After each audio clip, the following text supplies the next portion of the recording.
नमस्कार दोस्तों, स्वागत है आपका हमारे यूट्यूब चैनल मुद्दे की बात में। हमारे चैनल पर जो लोग भी नए हों वो हमारे चैनल को लाइक कर लें, सब्सक्राइब कर दें और बेल आइकन को दबा दें। दोस्तों, आपके छोटे से सहयोग का बहुत आभारी रहूँगा। कृपया हमारे चैनल को सब्सक्राइब कर लें। मुद्दे की बात में आज चर्चा करेंगे हम शिक्षा के ऊपर। दोस्तों, एक समय था जब देश में हमारे गुरुकुल हुआ करते थे, तब शिक्षा फ्री हुआ करती थी। लेकिन आज के समय में लोगों ने शिक्षा को व्यापार बना लिया है और व्यापार के नाम पर लोगों से ठगी की जा रही है। आप अपने परिवार में या फिर अपने बच्चे का एडमिशन किसी प्राइवेट स्कूल में कराने जाते हैं, तो वहाँ पर आपसे फीस के नाम पर ठगी की जाती है। फीस के नाम पर आपसे 20-20, 10-10, 20-20 हज़ार रुपए ले लिए जाते हैं। आपसे पता नहीं क्या-क्या चार्जेस के पैसे लगा लेते हैं, कभी प्रैक्टिकल, कभी एग्ज़ाम फीस, कभी कुछ, कभी कुछ। और सरकारें कानों में तेल डालकर सो रही हैं। डेली ऐसे मुद्दे उठाए जाते हैं, लेकिन सरकारों पर उनका कोई असर नहीं। हम अगर किसी माध्यमिक परिषद के या फिर सरकारी स्कूल में अपने बच्चों का एडमिशन कराते हैं, तो वहाँ पर शिक्षा की ऐसी व्यवस्था नहीं है, जो हमारे बच्चों को अच्छी शिक्षा मिल सके।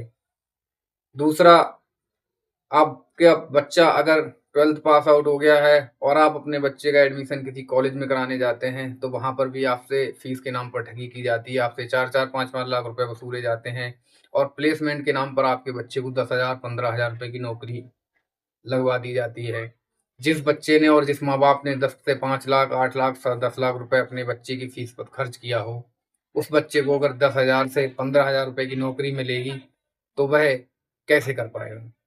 हर बच्चे का यही उम्मीद होती है कि मुझे 25, 30, 40, 50,000 रुपए की नौकरी मिलेगी, लेकिन 50,000 की नौकरी मिल पाना संभव नहीं है। दूसरा, शिक्षा को व्यापार इस हद तक बना लिया है कि अभी हाल ही में एक घटना हुई थी।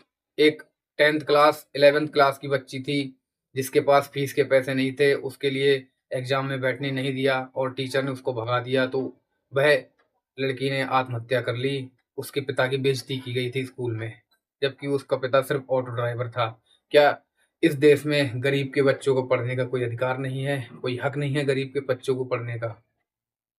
क्या गरीब के बच्चों के लिए शिक्षा नहीं है? गरीबों, शोषितों, वंचितों पर इतनी बड़ी बातें करते हैं सरकारें, लेकिन गरीब का बच्चा हमेशा अनपढ़ और अशिक्षित ही रहेगा या रह जाएगा? ये सोचने वाली बात है, विचारणीय मुद्दा है।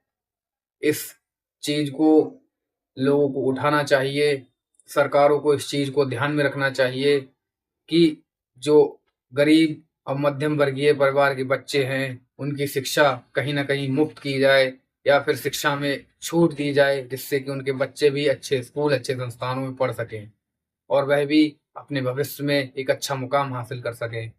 अन्यथा प्राइवेट स्कूलों की और कॉलेजों की मनमानी चलती रही, तो इस देश में शिक्षा पाना बहुत मुश्किल हो जाएगा।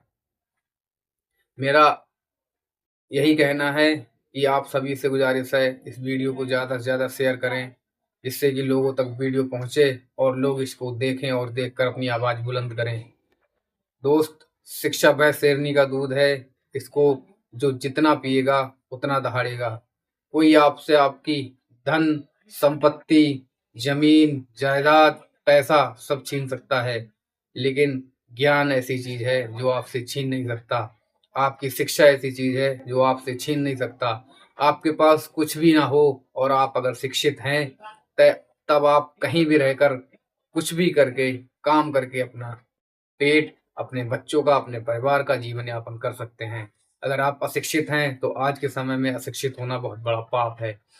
आज के समय में दुनिया इतनी डिजिटलाइज़ हो गई है कि अनपढ़ व्यक्तियों के लिए बहुत दूभर हो जाएगा इस देश में और इस समाज में रहना। इसलिए शिक्षा बहुत ज़रूरी है। मैं सभी उन माँ-बाप से कहना चाहता हूँ, जिनके बच्चे या जिनके बच्चे अभी स्कूलों में नहीं जा रहे हैं या जिन्होंने एडमिशन नहीं कराया हो, भविष्य में अपने बच्चे को शिक्षित ज़रूर करें, शिक्षा उसे ज़रूर दिलाएँ। शिक्षा से शिक्षा सिर्फ़ इसलिए नहीं दिलानी चाहिए कि नौकरी बच्चा करेगा। शिक्षा हमारा विकास करती है। शिक्षा बच्चे का विकास करती है। शिक्षा उसको सही से बैठना, उठना, चलना, किससे, कहाँ, क्या, कैसे बात करनी है, ये सिखाती है। शिक्षा का मकसद नौकरी नहीं है। शिक्षा सिर्फ नौकरी के लिए नहीं की ली जाती है। शिक्षा समाज को सुदृढ़, मजबूत बनाने के लिए जाती है। शिक्षा आपको बोलना सिखाती है। शिक्षा से आप किसी के सवालों का जवाब दे सकते हैं। लेकिन सरकारें, मेरा तो यही मानना है कि सरकारें ऐसा नहीं चाहती हैं कि आप शिक्षित हों। क्यों? अगर आप शिक्षित होंगे तो सवाल करेंगे, और अशिक्षित होंगे तो सवाल नहीं करेंगे, उनकी बातों में आ जाएंगे। इसीलिए देश में शिक्षा की जगह स्कूल को बंद किया जा रहा है और मदिरालय खोले जा रहे हैं। क्यों? अगर शिक्षित कोई होगा तो वह सवाल पूछेगा, और अगर मदिरा पिएगा तो वह सवाल नहीं करेगा। जय हिंद, जय भारत।